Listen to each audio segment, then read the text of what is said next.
Events, sport, tradition events also. Aber man kann nur noch sagen, es ist immer noch viel zu tun auf dem deutschen Markt. Die wir haben, ist um die 15 Grad, zwischen 14 und 15. Die Wirtschaft, sehr, sehr wichtig ist die Industrie und für den Deutschen. Ich denke mal, die Autobahn. Das sind ungefähr nur 5,8% vom gesamten Weinorte. Da gibt es einige Weinorte.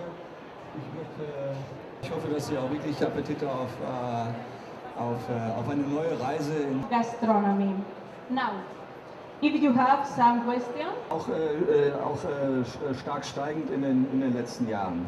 England ist ein Luxus für jedermann. Wir haben 29 mit Marquesa de Scal. Das ist auch ein Gebäude aber es ist ein sehr, sehr, sehr angenehmes Klima auch das ganze Jahr über.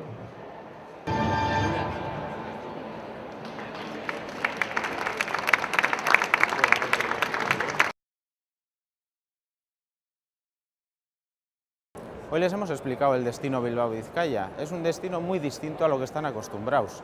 Es un destino en donde el patrimonio cultural, el paisaje, la mezcla de la costa con la naturaleza, el mundo rural y el mundo urbano, el mundo más tradicional y, si quieres, el mundo también más innovador y más creativo, todo eso es lo que oferta Bilbao-Vizcaya. Es una oferta única, una oferta muy difícil de encontrar en otros lugares de Europa. Y eso le importa, le interesa, le motiva y le ilusiona al turista alemán.